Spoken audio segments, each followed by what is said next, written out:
நீங்க ஒரு சீடனா இருக்கிறீங்களா? இந்த நாள் ரொம்ப மகத்துவமான நாள்.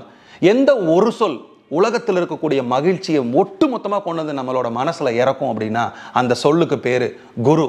அப்படிப்பட்ட குருநாதருக்கு இன்னைக்கு மரியாதை செலுத்தக்கூடிய, நன்றி செலுத்தக்கூடிய, அவர் புகழை பரப்பக்கூடிய ஒரு நல்ல அருமையான பரிசுத்தமான புனிதமான நாள். இந்த நாளில் ஒரு சீடனா நீங்க பண்ண வேண்டிய விஷயம் என்ன தெரியுமா? உங்க குருநாதர் கலியுக குரு, அதாவது இப்ப இருக்கக்கூடிய குருவா இருந்தாருன்னா இந்த விஷயத்தை நீங்க தயவு செஞ்சு பண்ணிடாதீங்க. அவர் மொபைல் ஃபோன் யூஸ் பண்றவரா இருந்தா மெசேஜ்லயோ காலிலையோ குரு பூர்ணிமா வாழ்த்துக்களை சொல்லிடாதீங்க. அவரோட இருப்பிடம் தேடி, அவர் இருக்கக்கூடிய இடம் பிசிக்கல் பிரசன்ஸ்ல அவரோட இருப்புக்கு போங்க. அவரோட மலர் பாதங்களுக்கு மலர்களை சமர்ப்பிங்க. சாஷ்டாங்கமா வணங்குங்க. அவர் முன்னாடி இந்த மாதிரி குனிஞ்சு இருந்து 3 டைம் வாசிவை மெதுவா உறிஞ்சு மெதுவா ஊதி உங்களோட வாசி யோகம் மூலமா அவருக்கு வணக்கத்தை சொல்லுங்க. அவரோட இருப்புல உட்காருங்க. அவர் என்ன வேணும்னு கேட்டா, எனக்கு என்ன வேணுங்கிறது உங்களுக்கு தெரியும் சுவாமி, உங்களுக்கு தெரியும் குருவே, நீங்க என்ன கொடுத்தாலும் நான் இன்னைக்கு குரு பூர்ணிமையில வாங்கிட்டு போறேன்னு சொல்லுங்க. அவர் ஆத்மார்த்தமா உங்களுக்கு கொடுக்க வேண்டிய விஷயத்தை டிரான்ஸ்ஃபர் பண்ணுவார். குரு சமாதி ஆயிட்டார் அப்படின்னா அந்த சமாதிக்கு போய் மலர்களை அந்த சமாதி மேல வச்சுட்டு அந்த சமாதியோட எந்த இடத்துலனாலும் நீங்க கண்ணை மூடி அமைதியா உங்க மூச்சை மட்டும் கவனிச்சுட்டு இருங்க. வாசி யோகம் தெரிஞ்சவங்க மெதுவா உறிஞ்சு மெதுவா ஊதி உங்களோட வாசியிலே கவனத்தை வைங்க. ஏன்னா சமாதியாகக்கூடிய ஞானிகள் எல்லாம் நம்மளை தொடர்பு வைக்கிறது நம்மளோட பிராணன்ல தான் தொடர்பு வைப்பாங்க.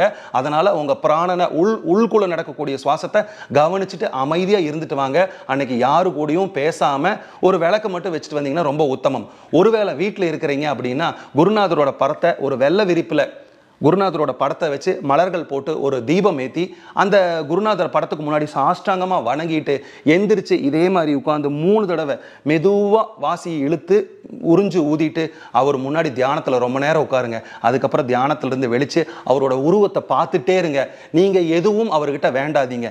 நீங்கள் பண்ண வேண்டிய ஒரே விஷயம், நீங்கள் ஜீவசமாதிக்கு போனாலும் சரி, உங்கள் குருநாதர் உயிரோடு இருந்து அவரை நேரடியாக பார்க்க போனாலும் சரி, வீட்டில் ஃபோட்டோ வச்சுருந்தாலும் சரி, நீங்கள் பண்ணக்கூடிய விஷயம் சிஷ்யத்தன்மையில் நீங்கள் பண்ணக்கூடிய விஷயம் என்ன தெரியுமா? உங்களோட கண்ணீருக்குள்ள அன்பு இருக்கும், ஆனந்தம் இருக்கும், அரவணைப்பு இருக்கும், பாசம் இருக்கும், பரிவு இருக்கும், குருநாதர் மேலே இருக்கக்கூடிய பெரிய லவ் இருக்கும்.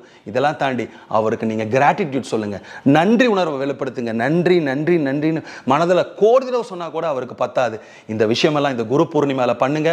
உங்கள் ஞான நிலையை உயர்த்தறதுக்கு உங்கள் குருநாதர் உங்களுக்கு துணை புரிவார். குருவே சரணம்.